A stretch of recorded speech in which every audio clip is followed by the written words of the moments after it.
মুভির শুরুতে আমরা যে মেয়েটিকে দেখতে পাচ্ছি এই মেয়েটির নাম হচ্ছে সিয়া। তার জীবনের সত্য ঘটনা অবলম্বনে এই মুভিটি তৈরি করা হয়েছে। আমরা দেখতে পাই সিয়া প্রকৃতির ডাকে সাড়া দেওয়ার জন্য বাহিরে আসে। তাদের বাড়িটি ছিল ভারতের প্রত্যন্ত একটি গ্রামে। সিয়ার ছোট্ট একটি ভাই ছিল। সিয়া তার ভাইকে প্রত্যেক রাতে গল্প শুনিয়ে ঘুম পাড়াতো। আসলে সিয়া তার ভাইকে খুবই ভালোবাসতো। এদিকে সিয়াদের বাড়ি দেখেই বোঝা যায় তাদের আর্থিক অবস্থা কেমন। সিয়া পরদিন সকালে রান্নার জন্য কিছু লাকড়ি জোগাড় করে আনে। সিয়ার একটি সাইকেল ছিল, সে খুব ভালো করে সাইকেল চালাতে পারত। সিয়া প্রত্যেকদিন সকালে তার ছোট্ট ভাইকে সাইকেলে করে স্কুলে দিয়ে আসে।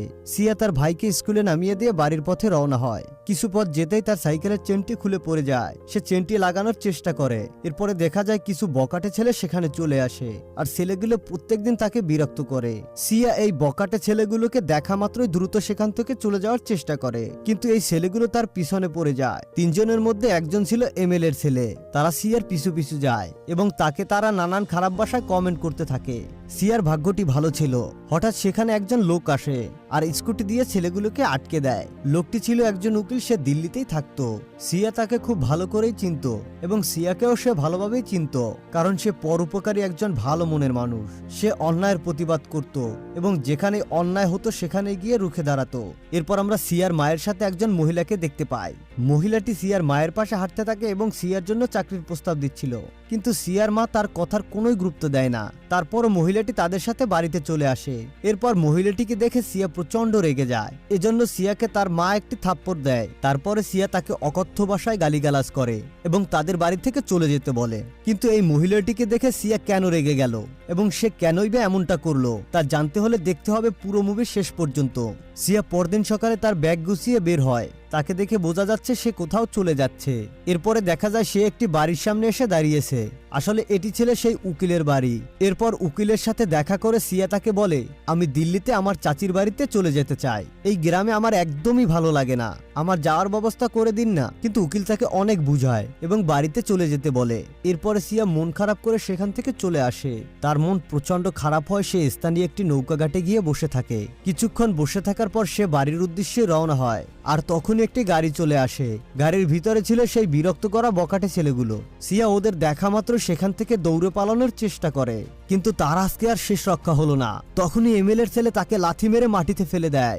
জানোয়ারগুলো তাকে টানতে টানতে সেই গাড়ির মধ্যে তুলে নিয়ে অনেক দূরে কোথাও চলে যায়। এদিকে অনেকটা সময় পার হয়ে গেছে, কিন্তু সিয়া আর বাড়িতে ফেরেনি। উকিল খবরটা পেয়ে তাদের বাড়ির সামনে চলে আসে।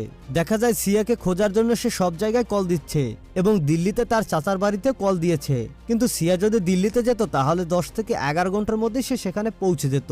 সিয়ার কোনো খোঁজ না পেয়ে উকিল তার বাবা মাকে নিয়ে স্থানীয় থানায় এসেছে। পুলিশকে সিয়ার মিসিং এর ব্যাপারে জানালে পুলিশ তাদের নানানভাবে হ্যারাসমেন্ট করতে থাকে এবং তাদেরকে অনেক উল্টাপাল্টা প্রশ্ন করতে থাকে। এরপর পুলিশকে উকিল অনেক বোঝানোর চেষ্টা করে, কিন্তু তাকেও তারা অপমান করতে ছাড়ে না। তারা তাদেরকে অনেক কথা শোনায় এবং শেষ পর্যন্ত তাদের মিসিং কেসটি নেয় না, কারণ সিয়াদের পরিবার ছিল খুবই দরিদ্র।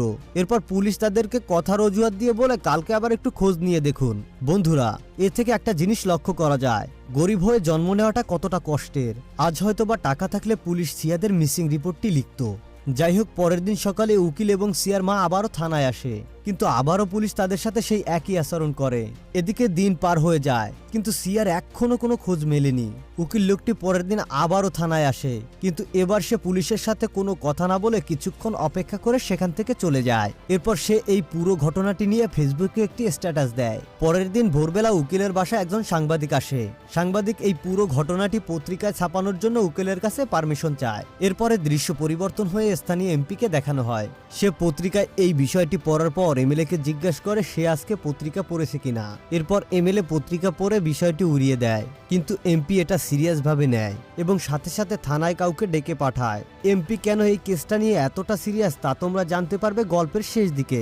পুলিশকে নির্দেশ দেওয়া হয় যেন আজকে রাতের মধ্যে আসামিদের গ্রেফতার করা হয়। ঠিক বিকালের দিকে পুলিশের একটি টিম পরিত্যক্ত একটি বাড়িকে ঘিরে ফেলে।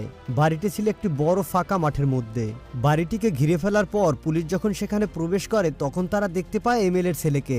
এমএলএর ছেলে পুলিশকে দেখে মাত্র সেখান থেকে পালানোর চেষ্টা করে, কিন্তু পালানোর আগেই পুলিশ তাকে ধরে ফেলে। এক এক করে সকল আসামিদেরকে ধরে ফেলে পুলিশ সদস্যরা। এরপর আসামিদের গাড়িতে তোলা হয়। আর এই বাড়িটিতেই আমরা প্রথমে সিয়াকে দেখতে পাই। দুজন মহিলা পুলিশ সদস্য সিয়াকে কাঁধে করে পুলিশের গাড়িতে করে থানার দিকে রওনা হয়। এরপর গাড়িগুলো থানায় পৌঁছে যায় এবং আসামিদের জেলে ভরা হয়। সিয়াকে দেখা যায় ধীর পায়ে ভ্যান থেকে নামছে। তাকে দেখে বোঝা যাচ্ছে তার খুব কষ্ট হচ্ছে। আমাদের আর বুঝতে বাকি নেই এ কয়দিনে সিয়ার সাথে কি কি ঘটেছে। পরের দৃশ্যে দেখা যায় সিয়ার মামলাটি কোর্টে ওঠানো হয়। সিয়াকেও সেখানে আনা হয়। একজন মহিলা জজ উপস্থিত ছিলেন এবং তিনি সিয়াকে সব ঘটনা বলতে বলেন। 8 দিন পরে সিয়ার মুখটি দেখা গেল।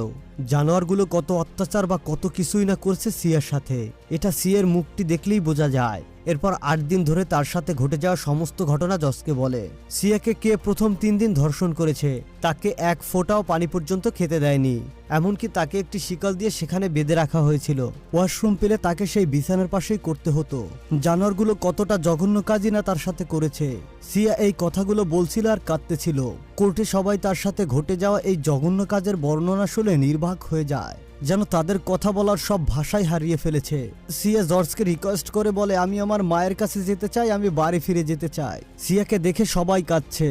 সিয়ার মাও তাকে বুকে জড়িয়ে নিয়ে কাঁদতে থাকে। এরপর সিয়াকে তার বাড়িতে নিয়ে যাওয়া হয়। তার ছোট ভাইটিকে জড়িয়ে ধরে সে চুপচাপ থাকে। অনেক দিন পর সে বাড়ির খাবার খাচ্ছে। ছোট ভাইটাকে একটু খাইয়ে দিচ্ছে। 8 দিন পর 2 ভাই বোন একসাথে ঘুমাতে যায়, কিন্তু আজ আর তার মুখ থেকে কোনো গল্প শোনা যায় না। সিয়া খুব চুপচাপ হয়ে গেছে। পরের দিন দেখা যায় উকিল দিল্লিতে গিয়ে কাজে আবার যুক্ত হয়েছে। অন্যদিকে সিয়াও দিল্লির উদ্দেশ্যে রওনা হয়। বাসের মধ্যে সে চুপচাপ বসে থাকে। পরিবারের সাথে কাটানো দিনগুলো, ছোট ভাইয়ের সাথে কত স্মৃতি, সবকিছুই তার খুবই মনে পড়ছে। এসব ভাবতে ভাবতে সে দিল্লিতে পৌঁছে যায়। সিয়ার চাচা সিয়াকে নিতে বাস স্ট্যান্ডে আসে এবং তাকে নিয়ে তাদের বাড়ির উদ্দেশ্যে রওনা দেয়। সিয়ার চাচিয়ে তাকে খুব ভালোবাসতো নিজের মেয়ের মতো করে। শুরু হলো সিয়ার আরেকটি নতুন জীবন। সবাই তাকে স্বাভাবিক করার চেষ্টা করতে থাকে। সে নিজেকে ধীরে ধীরে মানিয়ে নিতে থাকে এই পরিবেশের সাথে। অন্যদিকে দেখা যায় নরপশুগুলোকে পুলিশ জামিন দিয়ে দিয়েছে। যখনই এই খবরটি দিল্লিতে থাকা সেই উকিল শুনতে পায়, তখনই সে খুব উত্তেজিত হয়ে পড়ে। আসলে তার কিচ্ছুই করার থাকে না। সিয়ার বাবা এবং চাচা এই মামলাটি নিয়ে সামনে আগাতে চায় না, কারণ তাদের আর্থিক অবস্থা খুব একটা ভালো ছিল না। এছাড়া তাদেরকে অনেক ভয়ভীতি দেখানো হয়েছিল। ওই যে আমরা আগেই বলছিলাম, টাকা থাকলে মানুষের ক্ষমতা থাকে। পরের দিন সকালবেলা সিয়ার চাচার কাছে ফোন আসে এমপি তাকে মিষ্টি ভাষায় ভয়ভীতি দেখিয়ে হুমকি দেয় এবং কেসটিকে এই পর্যন্ত স্থগিত রাখতে বলে। এমপি তাদেরকে বলে সিয়ার সাথে এই জঘন্য কাজটি যে করেছে তার সাথে তার বিয়ে দিয়ে দাও, কারণ এমপিকে তারা সবাই ভয় পেত। তাই তার মুখের উপর কিছু বলার সাহস বা ক্ষমতা কারোরই নেই। সিয়ার চাচা কিছু বলতে না পারায় সেও রাজি হয়ে যায়। সিয়া রাতে ঘুমের মধ্যে আটকে ওঠে। সিয়া তার চাচিকে জড়িয়ে ধরে আর খুব কাঁদতে থাকে আর বলতে থাকে, যে ছেলেটি আমার সাথে এই জঘন্য কাজ করলো তার সাথেই কিনা আমার ঘর করতে হবে। সিয়ার চাচি ওই বিয়ের পক্ষে ছিল। অন্যদিকে তারা সবাই মিলে চাচ্ছিল এই বিয়েটা হোক, কারণ তার উপরে হওয়া এই জঘন্য অন্যায়ের কারণে তার আর কোথাও বিয়ে হবে না। এজন্য তারা সবাই মিলে চাচ্ছিল ঝামেলাটি মিটে যাক। সন্ধ্যার দিকে সিয়ার উকিল লোকটি বাসায় যায় এবং তার কাছে জানতে চায় যে ওরা কিভাবে মুক্ত হলো। আমি তো জজকে নিজেই সাক্ষী দিয়েছিলাম। তখন সিয়াকে উকিল লোকটি বলে, টাকা থাকলে তা দিয়ে সবকিছুই করা সম্ভব। এরপর উকিল লোকটি তাকে বলে, তোমার কাছে 2টি রাস্তা আছে, হয়তোবা চুপ হয়ে যাও, নয়তো ন্যায়ের জন্য লড়তে থাকো। এরপর তাকে একটি সাদা কাগজ এবং একটি কলম দেওয়া হয় এবং তার সাথে ঘটে যাওয়া সমস্ত ঘটনা লিখতে বলে। সিয়া সারা রাত ধরে সেই কাগজে তার সাথে ঘটে যাওয়া সমস্ত ঘটনা লিখতে থাকে। পরের দিন সকালে উকিল এবং সিয়া তাদের গ্রামের উদ্দেশ্যে রওনা হয়। তখন সিয়ার লেখা কাগজটি উকিলের হাতে দেয়। তারা দুজনে বাসের পিছনের সিটে বসেছিল। উকিল সিয়ার দেয়া সেই কাগজটি পড়তেছিল। সিয়ার পুরো ঘটনাটি তো উকিল জানতো, কিন্তু কাগজে সে এমন একটি কথা লিখেছে যেটা দেখে উকিল রীতিমতো অবাক হয়ে যায়। তখন উকিল সিয়াকে বলে, এই কথাটি তুমি আগে কখনোই বলনি কেন? আসলে সিয়া এমন একটি বিশেষ কথা লিখেছিল যেটা কেউ জানতো না। বন্ধুরা, সিয়া কি এমন বিশেষ কথা লিখছিল সেটা তোমরা একটু পরেই জানতে পারবে। এরপরে তারা দুজন স্থানীয় কোর্টে পৌঁছায়। সিয়া তার কেসটিকে আবার পুনরায় চালু করে।